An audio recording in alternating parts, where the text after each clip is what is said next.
بعض جگہوں پہ بعض لوگ بڑے تیز ہوتے ہیں، یعنی ان سے آپ کی ملاقات ہوتی ہے تو بندے کو محسوس ہوتا ہے کہ یار اسے تو پہلی ساری باتوں کو پتہ ہے، اور کئی دفعہ ان سے ملنے کے بعد احساس ہوتا ہے کہ یار اس سے تو تھوڑا سیکھ ہی لیتے تو بہتر تھا، یہ تو بات بڑی آگے نکل گئی۔ سارا پتہ ہوتا ہے، باشعور ہوتے ہیں، لیکن ڈر آتا ہے اللہ سے۔ اتنا باشعور آدمی، سمجھدار، پنچایت، پریا، لوگ، دین، دنیا سارا پتہ ہے، نماز کا ٹائم آ گیا تو وہ چھپتا پھرتا ہے، اس کی طبیعت پر بوجھ بن رہا ہے معاذ اللہ اللہ کے حضور حاضر ہونا، اسے خیر کا کام کرنا پڑ رہا ہے تو وہ ادھر ادھر نکلتا جا رہا ہے۔ تو سوال یہ ہے کہ پھر یہ شعور کا کیا مطلب رکھا ہوا ہے ہم نے؟ پھر اللہ سے دعا کرنے کی ضرورت نہیں۔ حضرت عارف رومی رحمۃ اللہ تعالیٰ علیہ فرمایا کرتے تھے بعض لوگوں کو رب سارا کچھ دیتا ہے، سجدے کی توفیق نہیں دیتا۔ اس کا مطلب یہ ہے کہ وہ کہتا ہے یہ سارا کچھ لے اور نکل جا، میرے گھر نہ ہو، رکھ سارا کچھ پاس۔ رب سے عافیت مانگی جائے، اس سے اس کا فضل مانگا جائے، اس سے اس کا کرم مانگا جائے۔ اللہ کے پیارے رسول صلی اللہ تعالیٰ علیہ وآلہ وسلم اس عافیت مانگنے پر زور دیتے، توجہ دیتے۔ میں آپ کو صحیح بتاتا ہوں، رب نے اگر کسی بندے کو عافیت میں رکھا ہو نا تو حالات کیسے بھی برے چل رہے ہوں اس کا بگاڑ کچھ نہیں سکتے۔ اور اللہ تعالیٰ معاف کرے 100 دفعہ خاکم بدہن، اگر کسی وقت اس کے کرم کی نگاہ پھر جائے تو پھر سارے اسباب سمیت بھی انسان اپنے پیروں پہ کھڑا نہیں رہ سکتا۔ اس سے جب تک طلب کرم نہیں ہوتا، طلب عافیت نہیں ہوتی، اس کی بارگاہ سے جب تک بندہ مومن پورا رجوع نہیں کرتا، یہ عافیت اتنی اعلیٰ چیز ہے کہ نبی پاک علیہ السلام نے فرمایا اذان اور اقامت کے درمیان جو وقت ہوتا ہے اس میں دعائیں رد نہیں ہوتی۔ دعا مانگا کرو گے تمہاری اللہ اپنے فضل سے قبول کر لے گا۔ عرض کی یا رسول اللہ کیا مانگے؟ تو فرمایا عافیت مانگو رب سے۔ حضرت انس بن مالک حدیث کے راوی ہے رضی اللہ تعالیٰ، یہاں بھی فرمایا یہ عین قبولیت کا ٹائم ہے، اب اللہ سے عافیت مانگ لو، اس کی پناہ۔ ہم دعاؤں میں بھی محدود ہو جاتے ہیں۔ رب دا طالب کوئی نہ ملیا، جو ملیا طالب زار باہو۔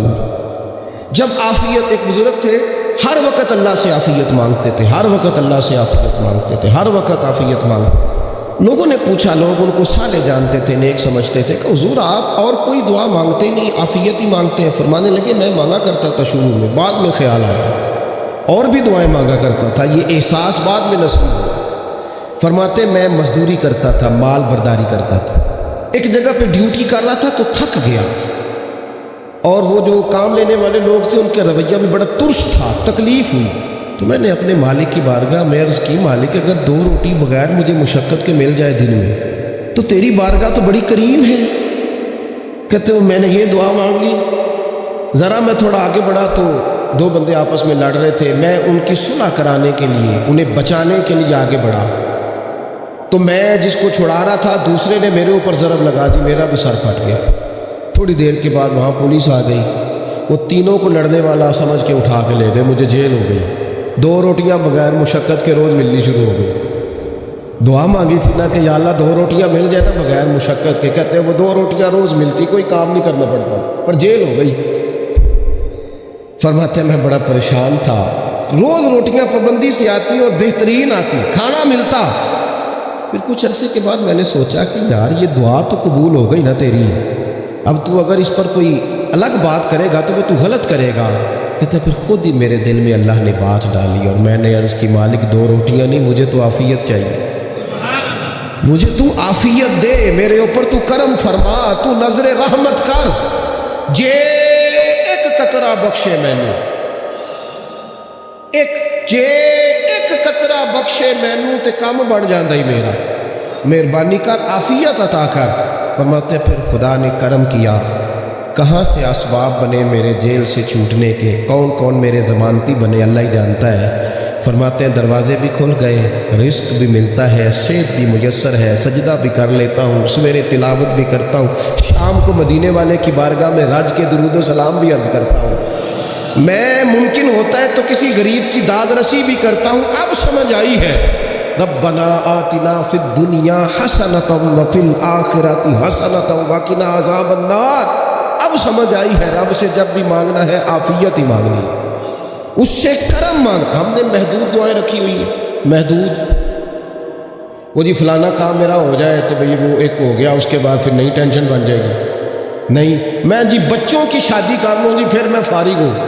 آپ شادی کر کے دیکھیں آگے پتہ جائے گا کیسے فارغ ہوتے ہیں۔ آپ یہاں رکتے کیوں ہیں؟ آپ خدا سے عافیت کیوں نہیں طلب کرتے؟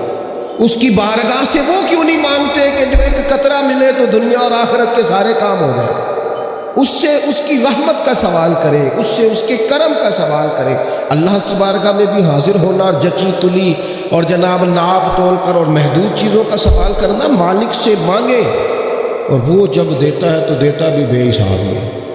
وہ جب عطا کرتا ہے تو کرم کے دروازے کھول کے عطا کرتا ہے، ورنہ تو ایک الجھن سے انسان نکلتا ہے دوسری میں الجھ جاتا ہے، ایک گتھی کو سلجھاتا ہے۔ پھر اقبال رو پڑے تھے، کہنے لگے میں عقل کی گتھیاں سلجھا چکا ہوں، یا رب مجھے صاحب جنوں کر دے۔ اللہ یہ بڑا میں نے ہیر پھیر دیکھ لیا، مجھے دیوانہ بنا، اب مجھے جنون ہو، اب میں کسی کے لیے رویا کروں، اب میں کسی کی یاد میں تڑپا کروں، اب میں رات کسی کے لیے میری آنکھیں بیدار رہیں۔ یہ بڑی ہو گئی دنیا داری، عقل کی گتھی، حالانکہ نہیں سلجھتی، پر اقبال کہتے ہیں عقل کی گتھیاں سلجھا چکا ہوں، یا رب مجھے صاحب جنوں کر دے۔ اور پھر کہنے لگے بجھی عشق کی آگ اندھیر ہے، اب یہ مسلمان نہیں، یہ خاک کا ڈھیر ہے، تو مٹی بن کے رہ گئے کیا؟ کہاں اپنی ساری توجہات کا قبلہ کس چیز کو؟ میرے عزیزوں، اللہ سے عافیت۔ نبی پاک علیہ الصلوۃ والسلام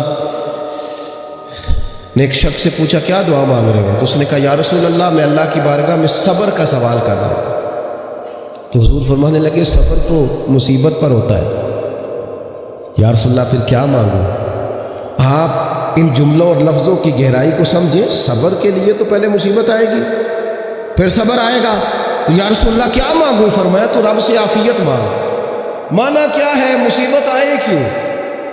اللہ تجھے اپنی حفاظت کے حصار میں لے لے، وہ وقت ہی کیوں آئے کہ جب تیری طبیعت الجھ جائے، جب تو پریشان ہو جائے، جب تو تو اللہ سے عافیت مانگنا۔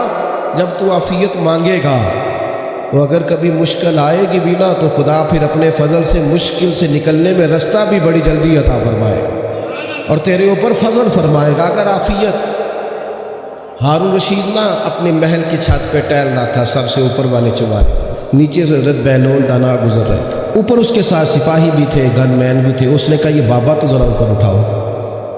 انہوں نے ایک ڈولی، ایک ٹوکری سمجھ لیں، اس کو رسیاں باندھ کے نیچے پھینکا۔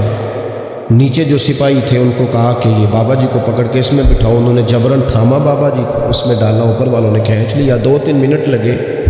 ہارون رشید کے سامنے حضرت بہلول دانا پہنچ گئے تو تھوڑے ناراض بھی ہوئے کہ یہ کوئی طریقہ تو نہیں نہ بلانے کا۔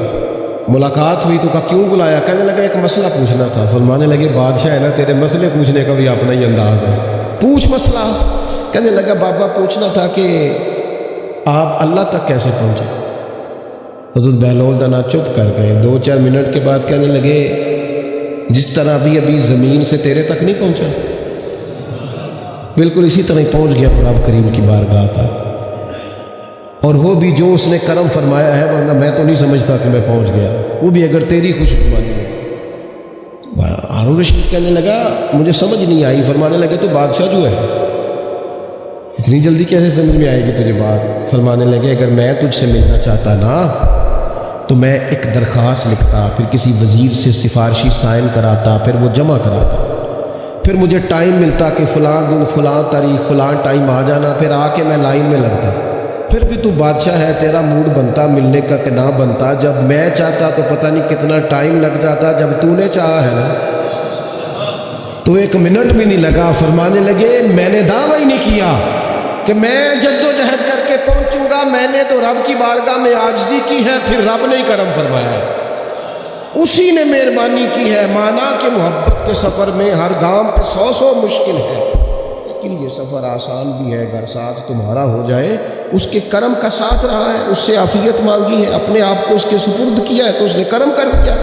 جب تک یہ مزاج نہیں ہم بناتے کہ مالک سے عافیت کا سوال کریں، اپنے آپ کو اپنے رب کے حوالے کر دیں، اس کی رحمتوں کے سپرد کر دیں، اتنی دیر تک زندگی میں ٹھہراؤ نہیں آتا، قرار نہیں آتا۔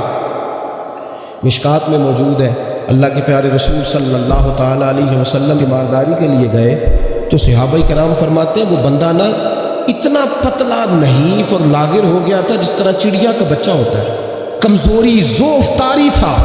تو محبوب کریم نے اسے دیکھا تو بڑے کریمانہ انداز میں کریم فرمانے لگے، تو کوئی دعا نہیں مانگتا، تو عافیت نہیں مانگتا اللہ سے؟ عرض کی یا رسول اللہ صلی اللہ تعالیٰ علیہ وسلم، میں نے اپنے رب کی بارگاہ میں عرض کی ہے مالک قیامت کا عذاب بڑا سخت ہے، میں نہیں برداشت کر سکتا، تو نے اگر مجھے کوئی سزا دینی ہے تو یہی دے لے، قیامت کو نہ دینا۔ تو کہتے ہیں محبوب فرمانے لگے سبحان اللہ، او خدا کے بندے تو رب کی سزا دنیا میں بھی نہیں سہ سکتا، اللہ سے یہ بھی سوال نہ کر، تو رب سے کہہ ربنا آتنا فی الدنیا حسنۃ وفی الآخرۃ حسنۃ وقنا عذاب النار، تو رب سے دنیا میں بھی حسنہ مانگ، بھلائی مانگ، تو آخرت کے لیے بھی بھلائی مانگ، تو اس سے عافیت کا سوال کر، تو نے یہ سوال کیوں کیا؟ عرض کی یا رسول اللہ کرم ہو گیا ہے، مجھے سمجھ آ گیا، اب میں اسی طرح ہی کروں گا۔ عزیز دوستو، ہم کہاں سہ سکتے؟ ہم دنیا میں رب کی سزا ہم نہیں سہ سکتے، ہم کمزور ہیں، تو گرمی نہیں سہ سکتے، شدید سردی نہیں سہ سکتے، شدت کی بھوک لوگ نہیں سہ سکتے، کوئی آزمائش نہیں سہ سکتے۔